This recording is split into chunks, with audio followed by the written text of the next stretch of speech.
Hi everyone, welcome to Magneq Software Solutions. Previously మనం coding decoding సంబంధించి ఒక 2 models discussion చేసుకున్నాం. So this is the next model from coding decoding questions అండి. Right, దీంట్లో ఏం చేస్తున్నాడంటే in a certain code language Magneq is coded as GAMQEN. In same code language reason is coded as అని చెప్పేసి అంటున్నాను. ఓకేనా? So previous గా మనం 2 మోడల్స్ డిస్కషన్ చేసినాం. ఇది సెకండ్ మోడల్ అని చెప్పేసి అనుకోవచ్చు. ఓకేనా? Magneq. ఓకేనా? రైట్, ఏ వర్డ్ తీసుకున్నారు సార్ వాళ్ళు? Magneq. ఓకేనా? Magneq is coded as GAMQEN. Okay, Magneq is coded as GAMQEN. Sir దీంట్లో ఇది వచ్చేసరికి ఏంటి అంటే ఇంటర్చేంజ్ మోడల్ అని చెప్పుకోవచ్చు మనం.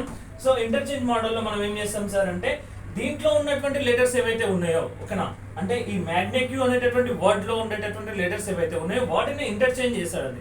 ఓకేనా? అంటే దీంట్లో సపోజ్ MAGNEQ ఏవైతే లెటర్స్ ఉన్నాయో అవే లెటర్స్ ఇక్కడ ఇంటర్చేంజ్ అంటే వాటి యొక్క ప్లేసింగ్ ఆర్డర్ ని చేంజ్ చేసుకొని రాయడం జరుగుతుంది.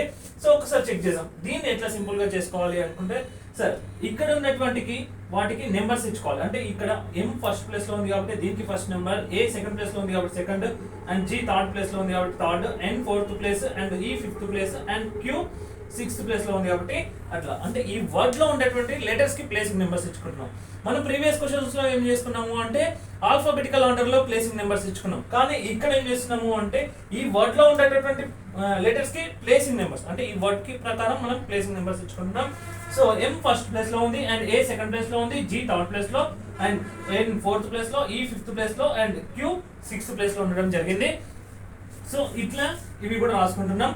సో G థర్డ్ ప్లేస్ లో ఉంది కాబట్టి third number, and A second place లో ఉంది కాబట్టి second number, and M first place లో ఉంది కాబట్టి first number, then Q sixth place లో, అండ్ E ఫిఫ్త్ ప్లేస్ లో, N ఫోర్త్ ప్లేస్ లో ఉండడం జరిగింది. అంటే ఇక్కడ 1 2 3 4 5 6 ఉండేటటువంటి ప్లేసింగ్ నెంబర్స్ ని వాడు ఏం చేసిండు అంటే 3 2 1 4 6 5 4 గా రాయడం జరిగింది. సో ఇదే కోడ్ లాంగ్వేజ్ లో అంటే ఇదే రిలేషన్ తోటి మనం ఏం చేయమంటున్నాడు అంటే రీజన్, ఓకే, REASON కి కోడ్ చేయమని చెప్పేసి అడుగుతున్నాడు. Okay, in the same language. ఓకేనా? ఇన్ సేమ్ లాంగ్వేజ్ లో రీజన్ కి కోడ్ ఏంటి అని చెప్పేసి మనని క్వశ్చన్ చేయడం జరుగుతుంది. సేమ్ ఇంతకు ముందు మనం ఏదైతే ప్లేసింగ్ నెంబర్స్ ఇచ్చుకున్నామో సేమ్ అట్లాగే ప్లేసింగ్ నెంబర్స్ ఇచ్చుకుంటున్నాం. సో R ఫస్ట్ ప్లేస్ లో ఉంది, E సెకండ్ ప్లేస్ లో, A థర్డ్ ప్లేస్ లో, అండ్ S వచ్చి ఫోర్త్ ప్లేస్ లో, O fifth, and N sixth place లో ఉండడం జరిగింది. సో మనము దీన్ని ఎలా రాసుకోవాలి అంటే ఇక్కడ అతను ఏదైతే ఫార్మేషన్ లో రాసిందో సేమ్ అదే ఫార్మేషన్ లో రాసుకోవడం జరుగుతుంది అండి మనం. ఓకేనా? అంటే 3 2 1 6 5 4. ఓకేనా? సో ఇట్లా రాసుకోవడం జరుగుతుంది. సో దీంట్లో థర్డ్ లెటర్ ఏముంది అంటే ఏ ఉండడం జరిగింది, అండ్ సెకండ్ లెటర్ దీంట్లో ఏముంది అంటే ఈ, అండ్ ఫస్ట్ లెటర్ దీంట్లో ఏముంది అంటే ఆర్, అండ్ సిక్స్త్ లెటర్ దీంట్లో ఏముంది అంటే ఎన్, అండ్ ఫిఫ్త్ లెటర్ వచ్చేసి ఓ, అండ్ ఫోర్త్ లెటర్ వచ్చేసి ఎస్ గా ఉండడం జరిగింది. ఓకేనా? రైట్, ఒక్కసారి క్లియర్ గా మళ్ళీ చూసుకుందాం. Magneq ని ఇంటర్చేంజ్ చేసినట్టు అంటే దాంట్లో ఉండేటటువంటి లెటర్స్ ని ఇంటర్చేంజ్ చేసి మళ్ళీ ఇక్కడ రాయడం జరిగింది. ఈ ఫార్మేషన్ లో రాయడం జరిగింది అంటే 3 2 1 6 5 4 ఫార్మేషన్ లో రాయడం జరిగింది. సేమ్ మనం కూడా ఇక్కడ 3 2 1 6 5 4 గా రాసుకోవడం జరిగింది. రైట్, సో ఇది అర్థమైంది అనుకుంటున్నా. సో దీనికి సంబంధించి ఇంకొక చిన్న వర్డ్ అండి, దాన్ని మీరు వర్క్ చేయండి.